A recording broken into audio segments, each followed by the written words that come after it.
So the next method on the list is the finite volume method. That is actually the method that is probably most used actually in CFD.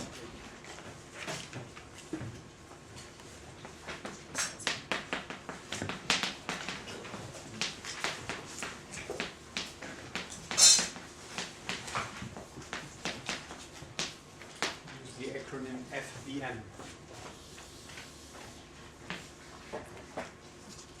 So now we shift gears in the sense that we now consider our x-axis, and we have now our interval where we want to solve the ODE problem between xa and xb. We still do the division into equidistant intervals, but now we look at them in a different way. Now the points that I now marked will now not be grid points any longer, they will be the faces of control volumes. So now we consider, say, a control volume, say if I call it omega j, so this one, that would be this interval here, and we shall indicate the midpoint, first the faces. So these are the faces. They will be indicated by xj plus 1/2. That is what we already had in the derivation for the second derivative. And xj minus 1/2. So that will be the left boundary and the right boundary of our interval omega j, or cell omega j. And the midpoint, that will be denoted by xj. So that is one notation, that I like, because then we can identify everything by the index. Another notation that is very much used in literature is by indicating, by the notation by indicating this value by p. And then the faces by western face and eastern face. So that is then another way to do it.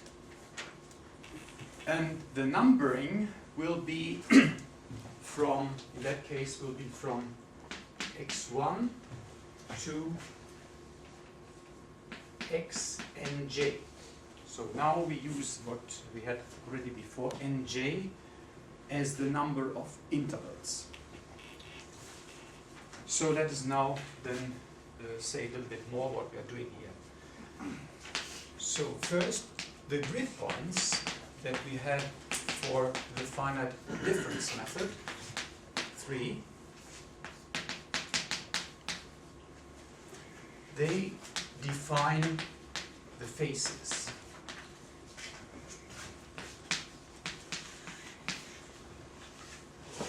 Of the control volume. So now we introduce this terminology, although a volume doesn't make sense for an interval, but we use this because it comes from 3D, where we have, like we learned in fluid mechanics, a control volume. So that's a three-dimensional object. Another notation is cells for that. Omega j of the finite volume method. So then we say that now we are at number 13, I think, that the omega j is then defined by the interval x, as we see over there, xj minus 1/2 and xj plus 1/2. And we have intervals, cells, control volumes from 1 to nj. And the faces are the xj plus 1/2, that is then equal to xa plus j delta x, and that is j from 1 to nj. So then, and the xj minus 1/2, give it in the 14, will be the xa plus j minus 1 delta x. That will be also j from 1 to mj. So these are then the faces.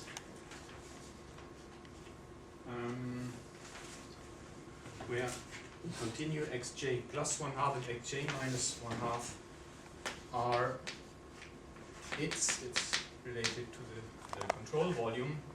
It's eastern and western faces, respectively. So that is would be E, P, and W. The little figure over there. So, respectively, should that be? So that is then defining our cells. And the midpoints of these cells are then denoted by xj. So midpoints of the cells are denoted by 15. Xj would be 1/2 xj minus 1/2 plus xj plus 1/2. And that would be, well, we can use a real bracket here, we don't need that. And that is then gain j from 1 to mj. That's also indicated over there. Okay, and that would then correspond to our values p, the other notation. In finite volume method, we look for approximations of cell averages. So the finite volume approximations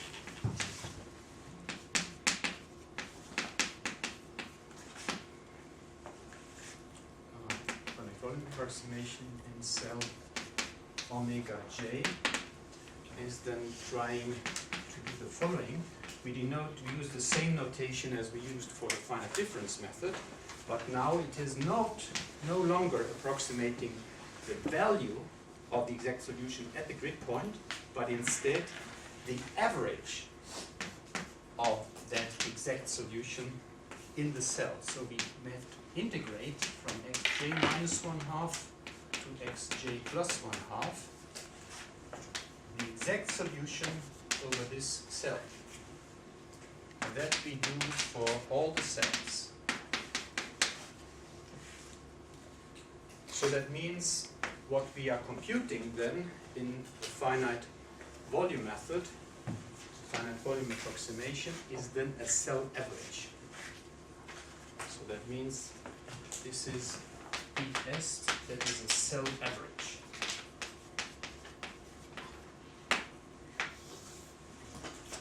So instead of computing point values at certain grid points, we compute averages, which are defined this way. So that is a fundamental difference compared to the finite difference method.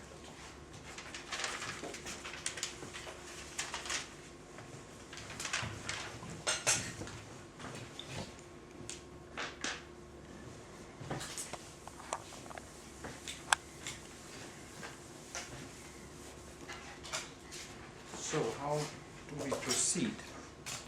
Well, when we are looking at integrals and averages in this form, it makes sense to look at the integral form of the equation. So we integrate now over our original problem. So the integral form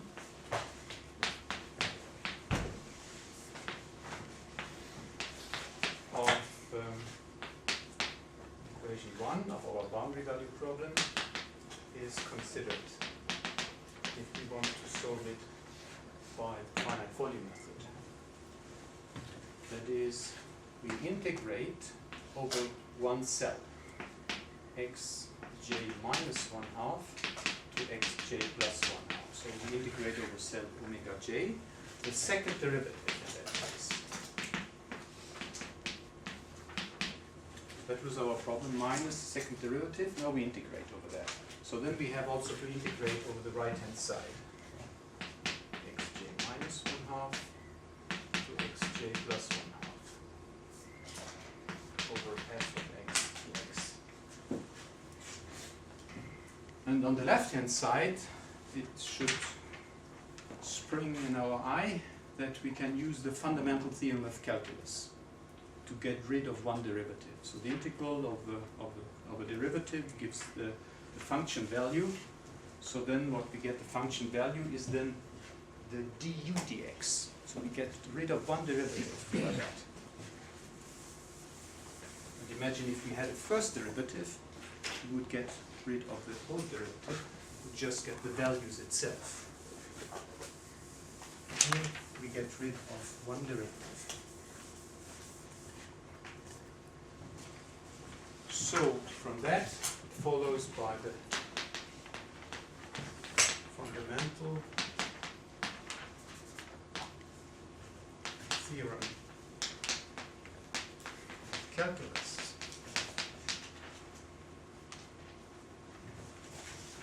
gives them that we get 17, that we get then the minus in front.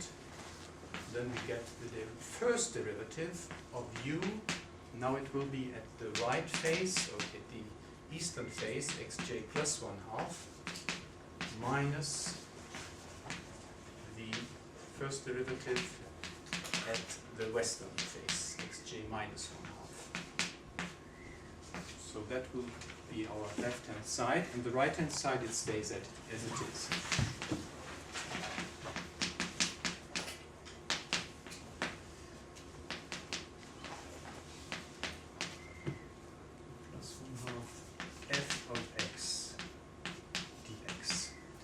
So it is now this equation that we are going to approximate.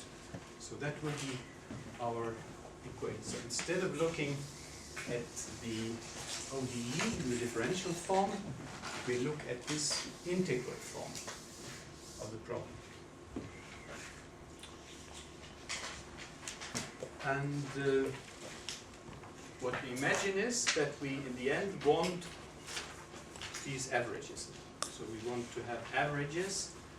And we imagine that we have then averages available in our cells, and we want to approximate then these, by means of these averages, we want to approximate the exact derivatives at the faces. So the situation is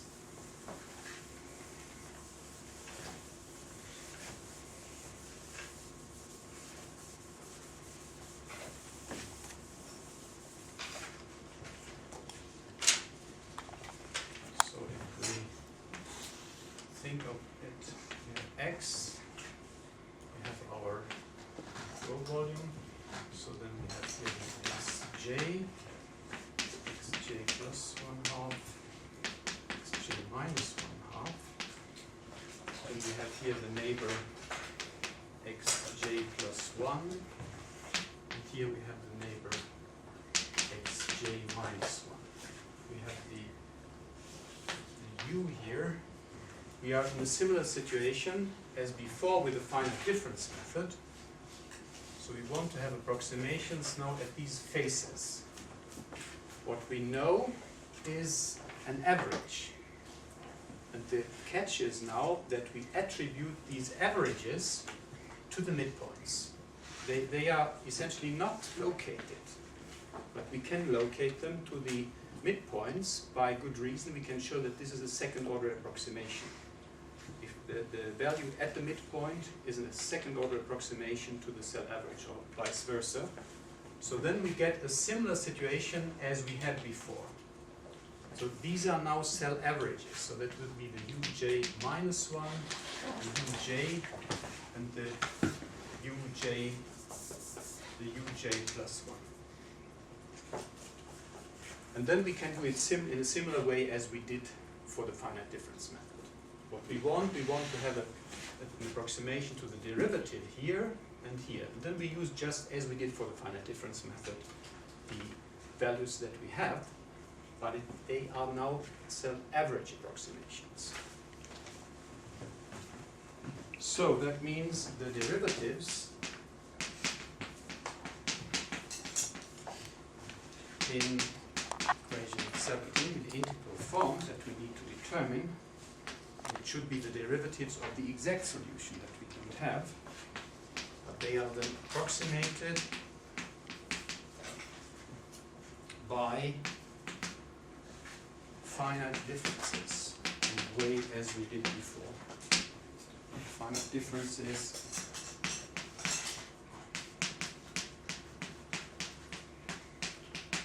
using the cell averages that we have, the neighboring cell averages.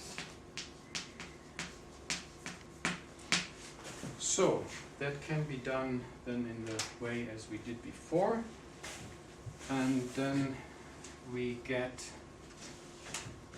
if we do that, we do the approximation then as we did before, we get the uj plus 1 minus uj divided by delta x. That will be a good approximation then here.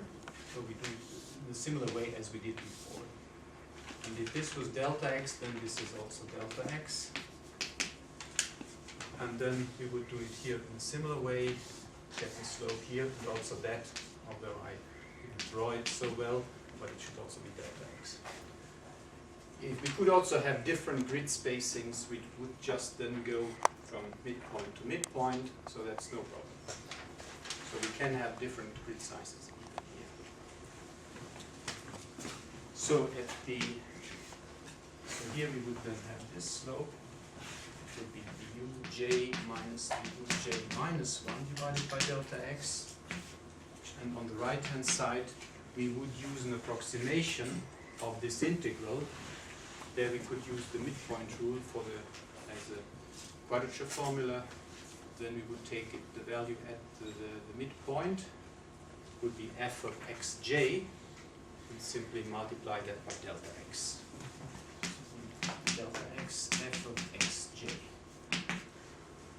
So then, when we do that, then we can do that easily for all interior grid points. Because here we assume that we always have a neighbor. Where we get into trouble is at the boundaries. But let us first take that here. So that then will lead to the finite volume method. And that would then be taken as number A, 18A. We can now summarize the numerator. Let's see, that would be, we have the minus in front still,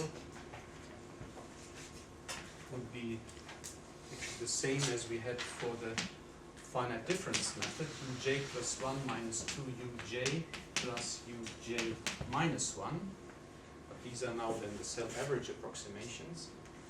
But now it is divided only by delta x.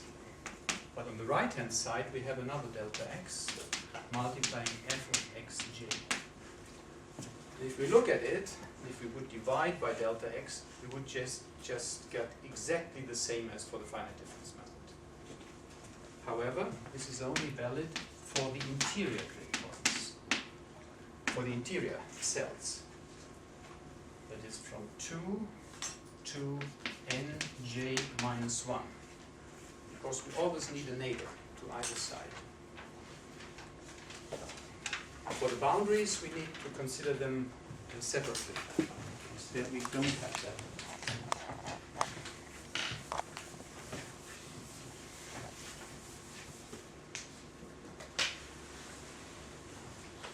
So that is then, let me just note that. So this corresponds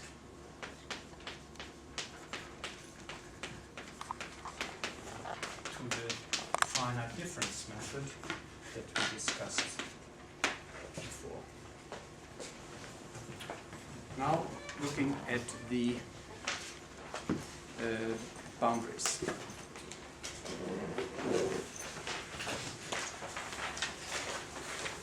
For the left boundary, we have the following situation. We have here x, we have here the xa, and we have here the that would be our midpoint, x1. Here we have the second cell, would have the x2. So here we have the u. So we imagine we have our, say, our cell averages given somewhere here, and here we have a boundary value. So that is the UA. What we need a derivative here. That's no problem. That is the approximation we get from these two. So this is just to write it, the U1, that is the U2. So that is no problem. So that is delta x, no problem. But here, we have to do differently, because we don't have a value here. But we can use the boundary condition instead. So we can then use this slope. So u1 minus ua, here it is negative, no problem. But this distance is no longer delta x. This is in the midpoint, so this is delta x half. So that is the difference. So we have here delta x half. So that means we need to approximate then the derivative there in a different way. That is, when we do this approximation here for the cell 1, this would be at the boundary. So we have to take then the derivative at the boundary by approximating it with u1 minus ua divided by delta x half. So that is the difference. And similarly for the right boundary. So let us first write this, what we derive here just. For j equal to 1, we use then, we call that then 18b, that formula. Well, let's see. Try to keep at least part of it. So what we do is minus, so the approximation here is still okay. That is u2 minus u1 divided by delta x minus, now the approximation that now gets different is u1 minus ua, boundary condition, divided by delta x half. That is also difference.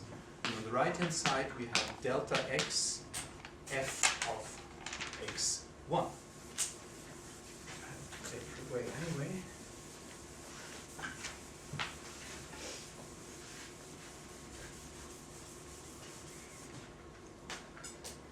So f of x1. So that is the difference here. For j equal to nj, so that is for the right boundary, we have the following situation. We use following, let's see, for that we have the situation, this is x, so then we are at the boundary here, that would be the xb.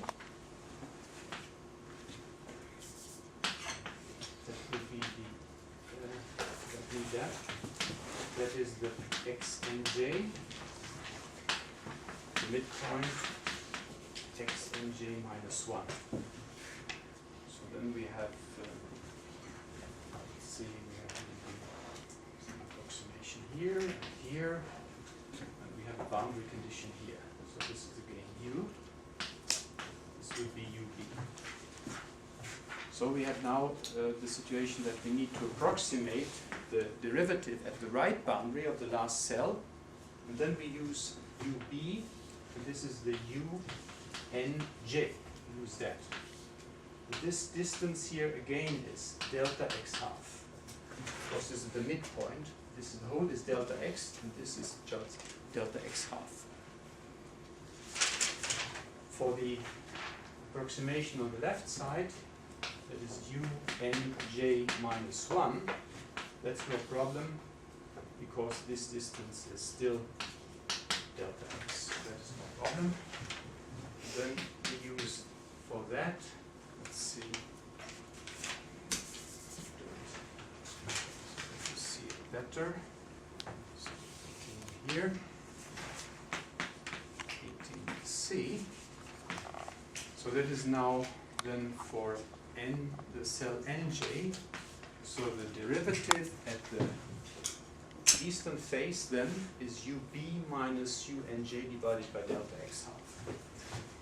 ub minus unj divided by delta x half. Minus, and then that is now standard, unj minus unj minus 1 divided by delta x. And on the right hand side we have then delta x times f in the cell.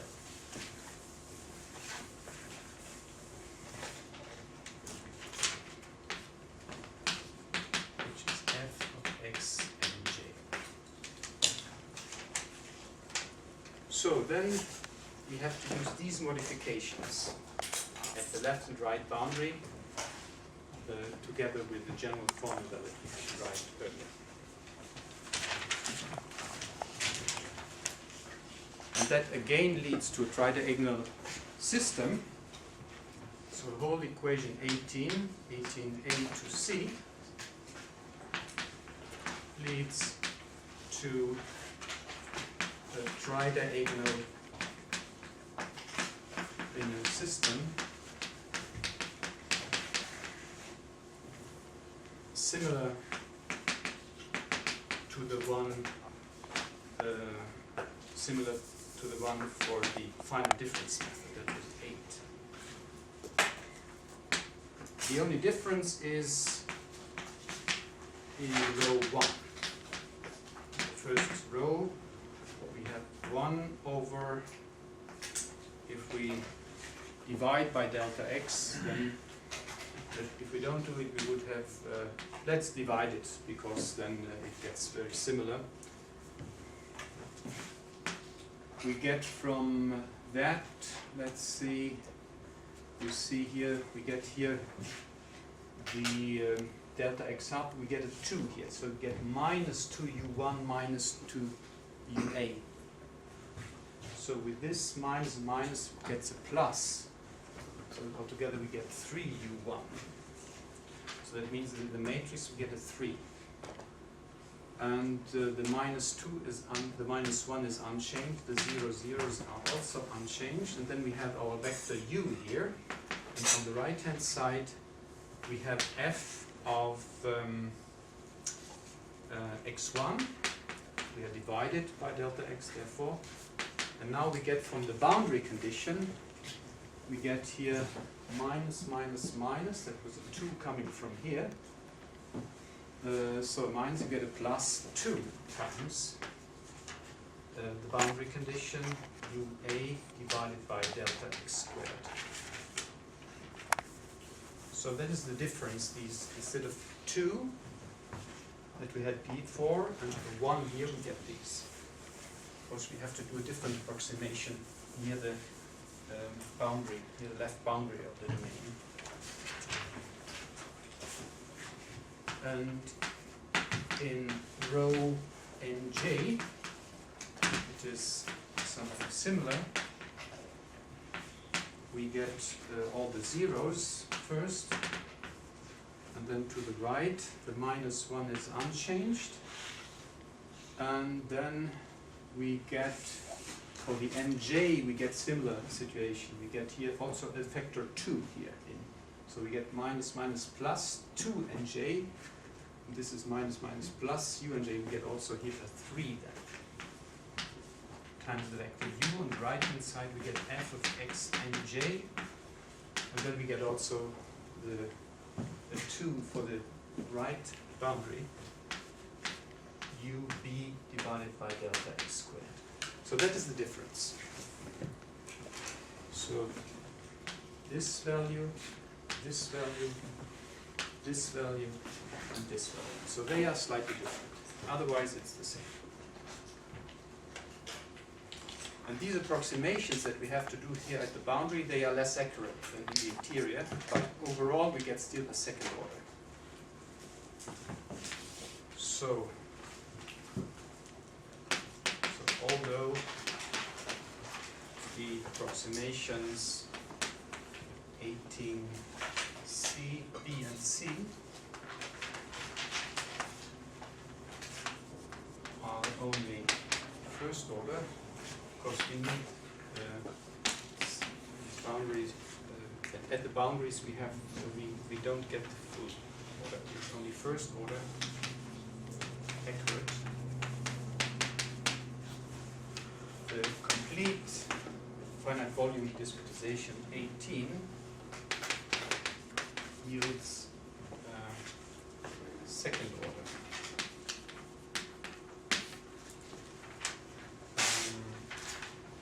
Because the error for this finite volume, because the error is dominated what is happening in the main part of the domain. In all interior cells we have second order, and the first order at the boundaries is say 1 dimension lower, you could say, so then it does not affect the global error. So that is what we get.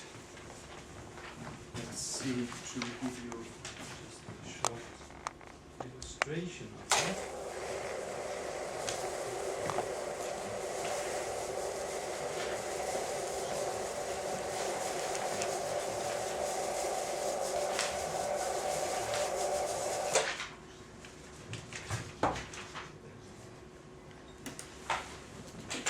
So, let's see if you can see that.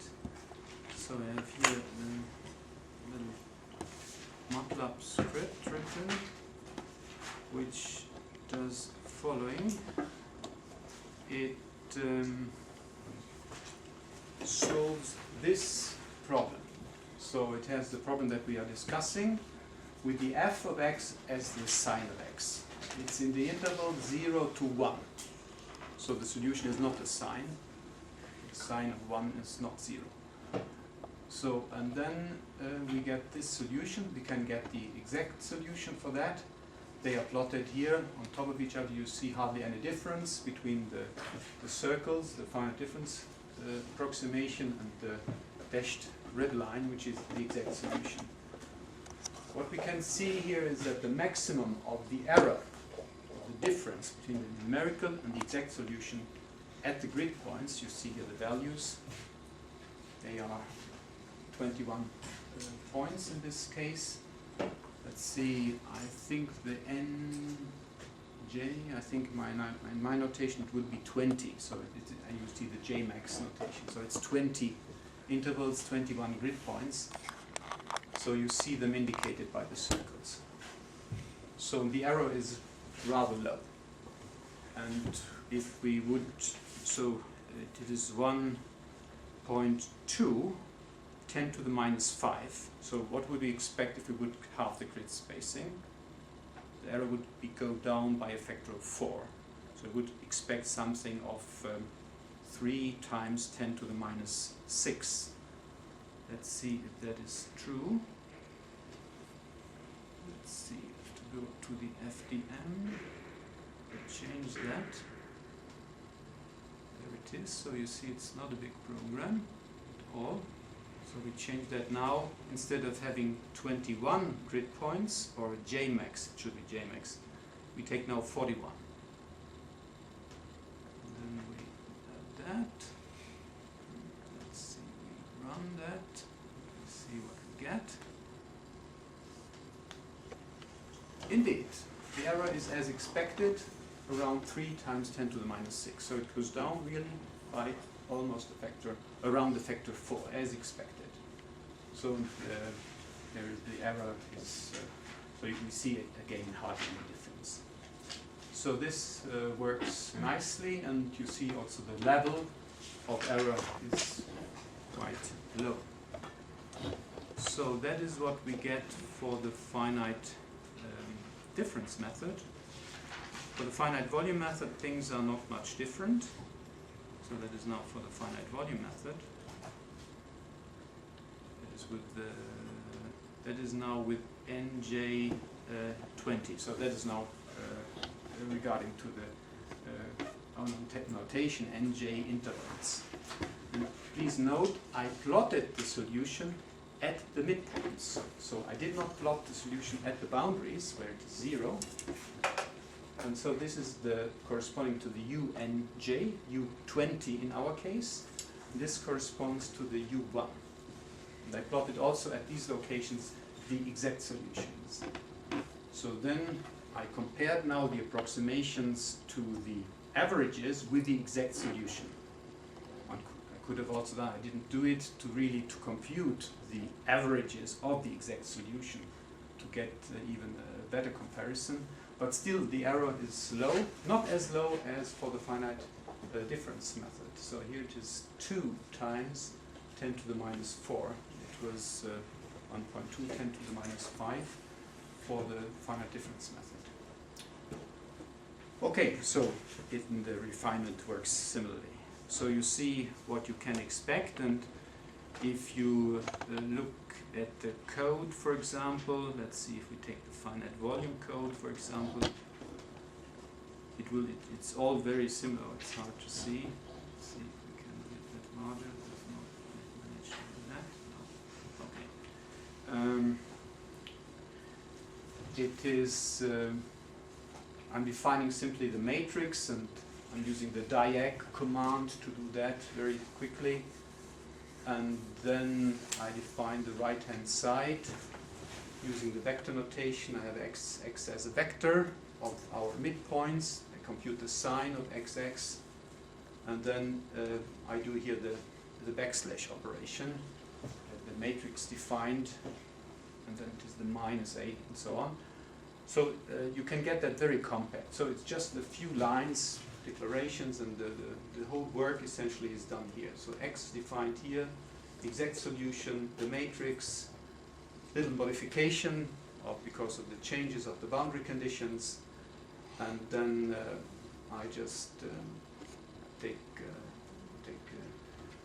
the solution by the Soviet linear system and plot it. So that's a very simple task to do. Okay, so what remains is, and what I want to tell you only briefly about tomorrow, is about the method of weighted residual. That is the finite element method, spectral method, spectral element method. Just very, very, very, very briefly. The main focus tomorrow will be on starting with parabolic PDEs. Heat equation, diffusion equation, also the equation that we have now for exercise 4, the startup of quet flow. So then we will really see the first PDE, the first discretization of a partial differential equation. So then you'll see it's easy. Okay, so we'll see tomorrow.